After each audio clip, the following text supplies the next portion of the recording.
Perkenalkan, nama saya Sanmur Kristian Maluhu. Nama saya Melisa Setiani. Saya Yoel.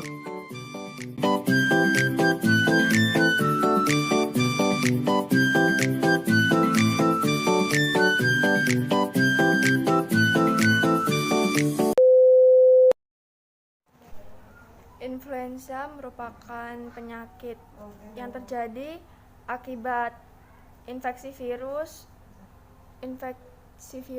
influenza. Ciri virus berbentuk bulat tetapi juga bisa berbentuk memanjang atau tidak teratur. Virus RNA termasuk golongan orthomyc ovirdae, mudah bermutasi dan memiliki tipe A, B, C. 8 segmen RNA untai tunggal asam ribon nukleat yang mengandung instruksi genetik untuk membuat salinan baru dari virus. Protein He, nukleotin Ha, lapisan permukaan virus influenza. Protein He, nukleotin Ha berperan dalam perlekatan virus dengan sel epitel pernapasan inang, sehingga dapat masuk ke dalam sel inang tersebut. Kemungkinan virus berbentuk untuk sel dan memulai infeksi. 3. Protein Ni, uramidase Na berperan dalam pelepasan virus yang baru memperbanyak diri dalam sel inang sehingga dapat menyebar ke sel inang lainnya, memungkinkan virus baru terbentuk untuk keluar dari sel inang. Keterkaitan struktur tubuh dengan cara hidup. Menurut Gregory Portland MD, seorang profesor di bidang obat, vaksin, dan penyakit menular, menyatakan bahwa virus flu memasuki tubuh dengan berbagai cara, yakni terhirup saat orang lain bersin atau batuk atau menyentuh barang yang terkontaminasi virus flu, dan tangan membawanya mendekati mulut, hidung, atau mata. Sejak saat masuk, virus akan bergabung dengan sel tubuh dan bereplikasi. Influenza ditularkan melalui udara lewat batuk atau bersin yang akan menimbulkan aerosol yang mengandung virus. Influenza juga dapat ditularkan melalui kontak langsung dengan tinja, ingus, atau melalui kontak dengan permukaan yang telah terkontaminasi. Replikasi virus influenza. Virus influenza ini berkaitan melalui hemaglutinin dengan gula asam sialat pada permukaan sel epitel. Setelah hemaglutinin dipecahkan oleh protease, sel akan memasukkan virus melalui endositosis. Virus bersifat parasit dan hanya hidup pada tubuh organisme lain. Virus hanya dapat hidup di dalam sel hidup organisme tertentu yang cocok sehingga dapat disebut parasit obligat intraseluler. Virus berkembang biak dengan replikasi atau memperbanyak diri di dalam sel inang, yaitu melalui siklus Dietrich dan siklus lisogenik. Nah, siklus Dietrich ini mengambil alih fungsi sel untuk melakukan replikasi, memanfaatkan sel untuk menyintesis virus-virus baru, menghancurkan sel inang untuk keluar virus baru. Lalu siklus lisogenik ini mengembangkan materi genetik sel inang dengan virus. Terjadi pembelahan materi genetik virus yang tergabung dalam sel inang. Nah, siklus litik ini diawali dengan absorpsi, lalu penetrasi, eklivase, lalu replikasi, perakitan, dan lisis. Siklus lisogenik ini diawali hampir sama, yaitu dengan absorpsi dan penetrasi, penggabungan, pembelahan, sintesis, perakitan, dan lisis. Keterkaitan mekanisme replikasi virus pada tubuh. Virus dapat bereplikasi hanya pada sel hidup. Infeksi dan replikasi influenza merupakan proses bertahap. Yang pertama, virus harus berikatan dengan sel dan memasuki sel, kemudian memindahkan genomnya pada suatu tempat di mana virus tersebut dapat memproduksi duplikat dari protein virus dan RNA, kemudian menyusun komponen-komponen tersebut menjadi partikel virus baru, dan yang terakhir, keluar dari sel inang. Influenza dapat disebarkan dalam 3 cara utama, yaitu melalui penularan langsung, yaitu saat orang yang terinfeksi bersin, terdapat lendir hidung yang masuk secara langsung pada mata, hidung, dan mulut dari orang lain. Kedua, melalui udara, saat seorang menghirup aerosol atau butiran cairan kecil dalam udara, yang dihasilkan saat orang yang terinfeksi batuk, bersin, atau meludah. Dan yang ketiga, melalui penularan tangan ke mata, tangan ke hidung, atau tangan ke mulut, baik dari permukaan yang terkontaminasi atau dari kontak personal langsung seperti bersalaman. Peran virus. Manfaat virus. Virus dapat menggabungkan DNA virus dan gen yang bersifat menguntungkan. Contohnya seperti DNA manusia digabungkan dengan DNA virus, digabungkan dengan DNA bakteri. Nah, terjadi penggabungan yang disebut dengan pengkloningan gen. Selanjutnya akan terbentuk antitoksin yang berfungsi sebagai antibodi penetral racun. Virus yang sejatinya dianggap buruk dan menyebab keterpurukan bagi manusia, ternyata masih memiliki manfaat yang menguntungkan bagi manusia. Alkitab berulang kali memaparkan masa-masa yang sangat gelap yang dialami oleh bangsa Israel.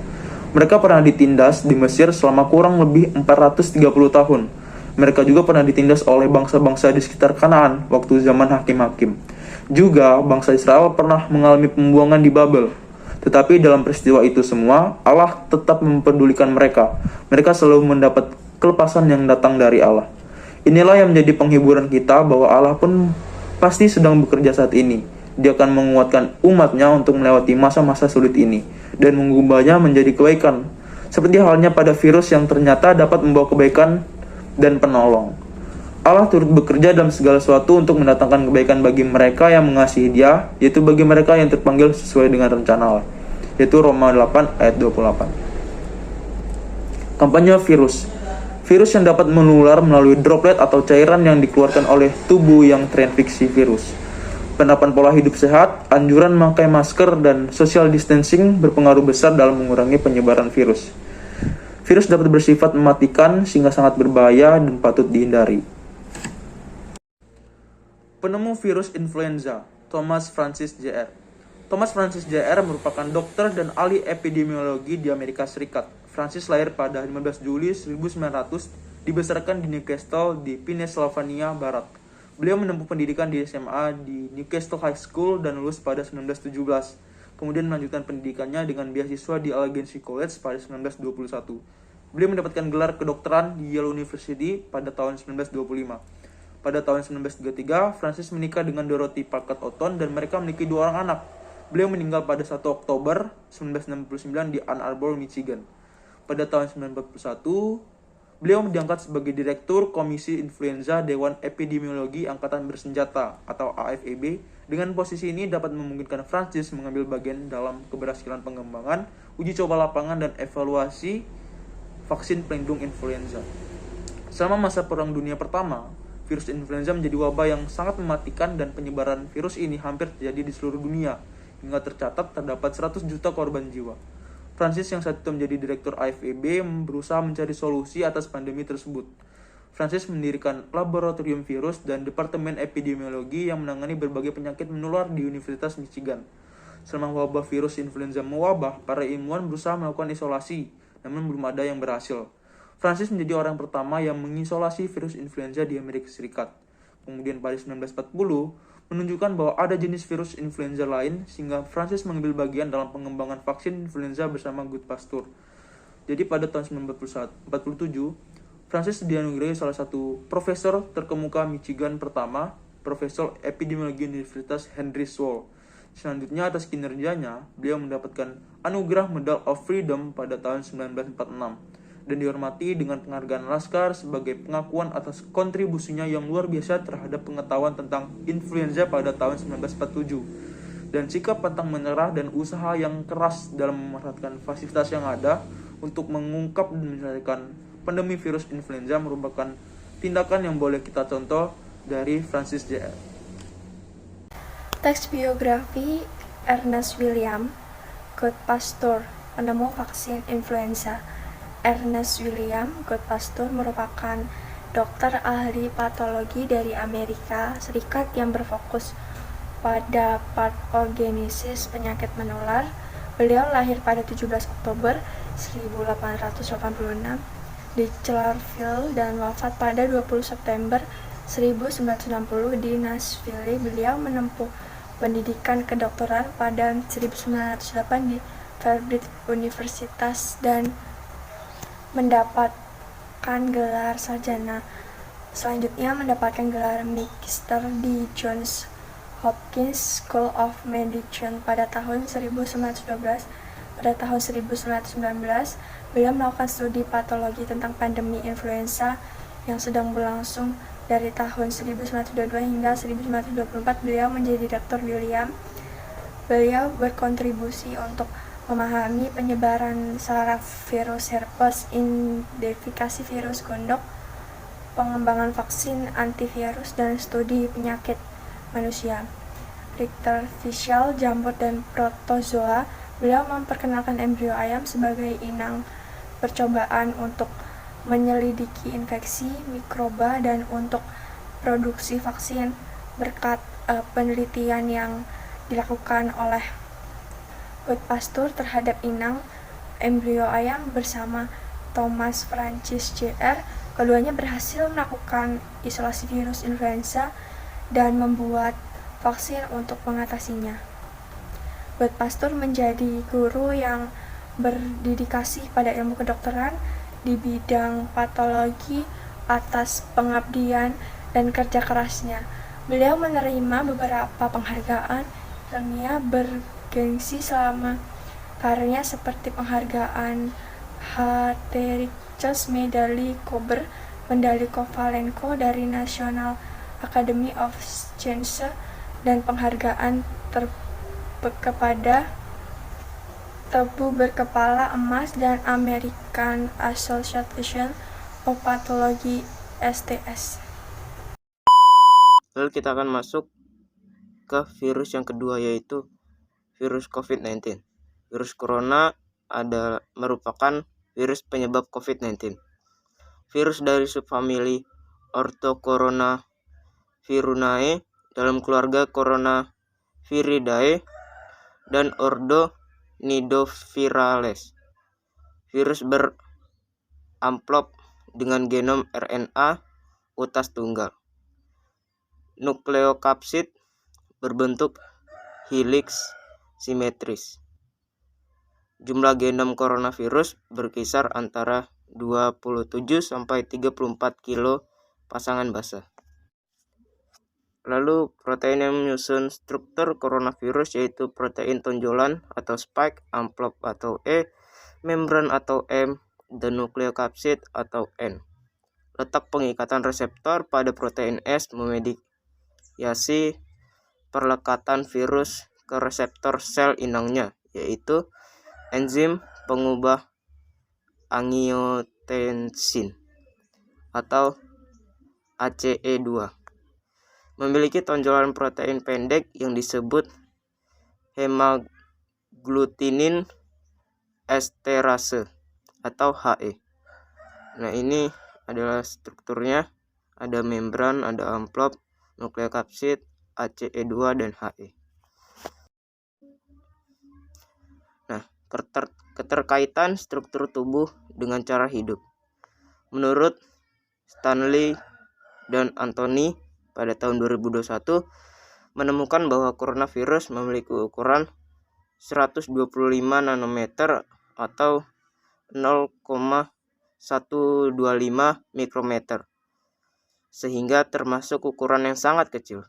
Coronavirus hanya dapat hidup pada sel inang seperti jenis virus yang lain.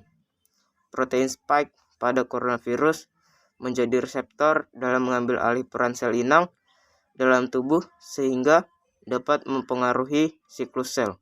Selama berada di dalam tubuh, coronavirus akan menggunakan pasokan nutrisi pada tubuh untuk bertahan hidup dan melakukan replikasi. Lalu replikasi dan penyebaran. Penularan coronavirus dari manusia ke manusia terjadi melalui kontak langsung dalam jarak dekat via tetesan kecil atau percikan atau bisa disebut droplet dari saluran pernafasan yang dihasilkan penderita saat bersin dan batuk. Virus hanya dapat hidup di dalam sel hidup organisme tertentu yang cocok sehingga disebut parasit obligat intraseluler. Virus berkembang biak dengan cara replikasi atau memperbanyak diri di dalam sel inang, yaitu melalui siklus litik dan siklus lisogenik. Virus yang menyerang manusia dan hewan secara umum bereproduksi secara siklus litik. Tahapan siklus litik tahap 1. Penempelan adopsi penempelan virus pada membran sel atau dinding sel. Tahap 2. Penetrasi masuknya asam nukleat materi genetis virus ke dalam sel inang. Tahapan siklus litik tahap 3. Biosintesis replikasi penggunaan inti sel inang untuk sintesis pembentukan bagian-bagian tubuh virus. Tahap 4. Perakitan penggabungan bagian-bagian tubuh virus yang sudah disintesis. Tahap 5. Pelepasan virus baru dari sel. Keterkaitan mekanisme replikasi virus pada tubuh virus dapat masuk ke dalam tubuh manusia melalui droplet atau cairan yang dapat masuk melalui luka terbuka mulut, hidung, dan mata. Setelah masuk ke dalam tubuh, coronavirus akan melekatkan protein spike pada reseptor dan mulai melakukan siklus litik. Coronavirus menyerang sistem pernapasan pada manusia dan menyebabkan timbulnya lendir atau cairan pada paru-paru sehingga menyebabkan penderita kekurangan pasokan oksigen. Peranan virus. Virus dapat melakukan penggabungan antara DNA virus dengan DNA bakteri sehingga terjadi penggabungan yang disebut dengan pengkloningan gen. Kemudian terbentuk antitoksin yang berfungsi sebagai antibodi penetral racun. Virus pasti menyebabkan kekhawatiran. Jika Allah menyuruh kita untuk khawatir tentang apapun, itu adalah cara untuk mengasihi orang-orang dengan sungguh. Pemazmur menguatkan kita, percayalah di dalam Tuhan dan lakukanlah yang baik. Tinggallah di negeri dan peliharalah kesetiaanmu.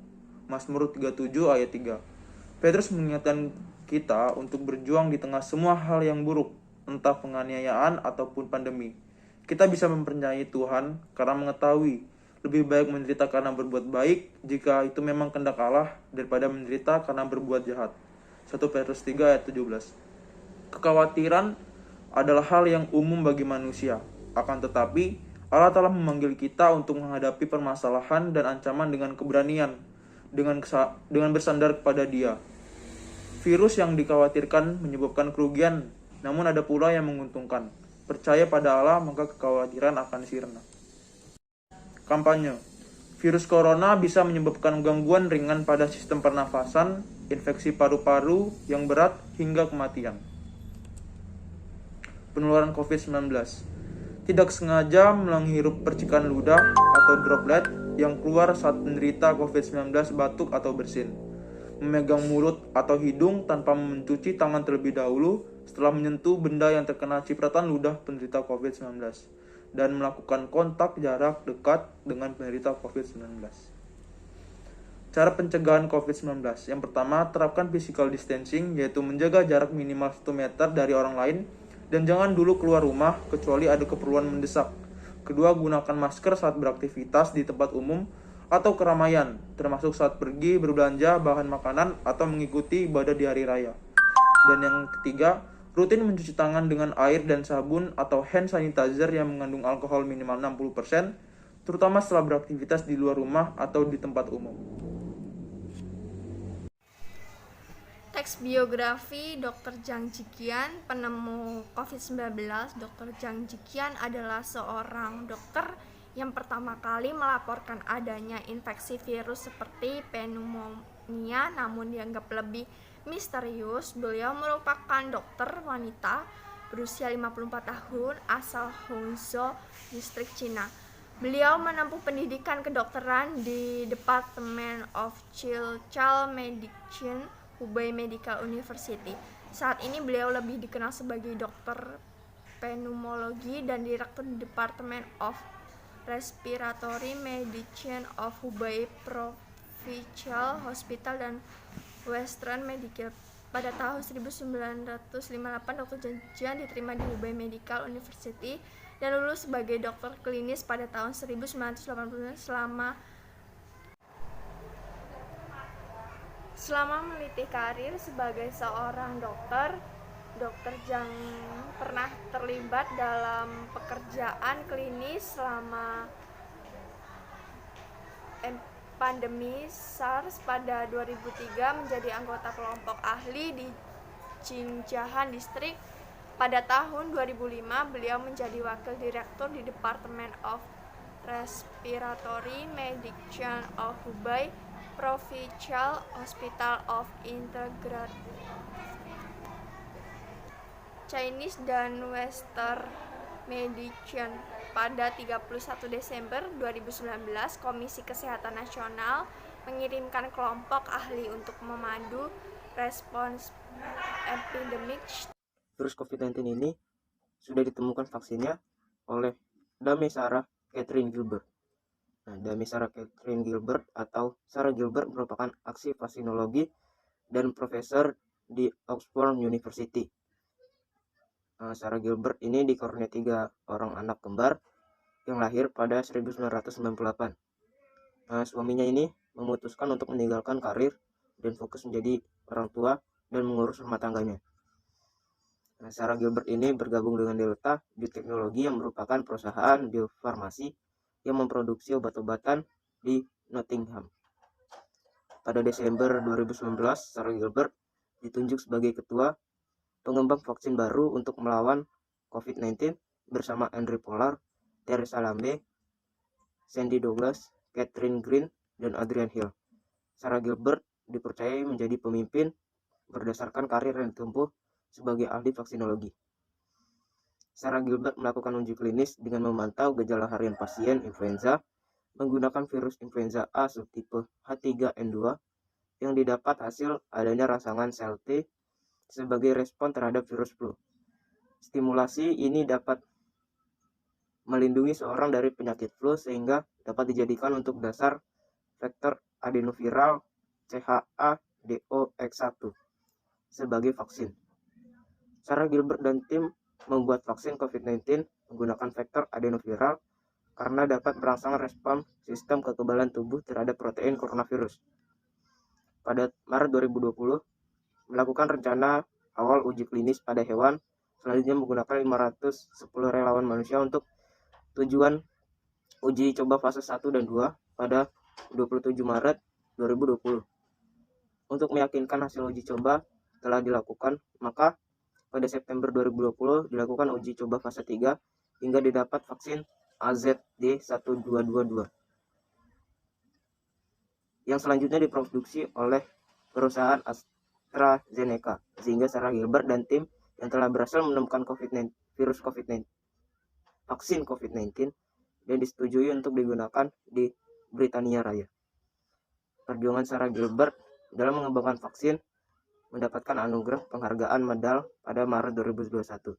Selain itu, atas kerja kerasnya, Sarah Gilbert tampil di majalah The Times dengan judul Science Power List.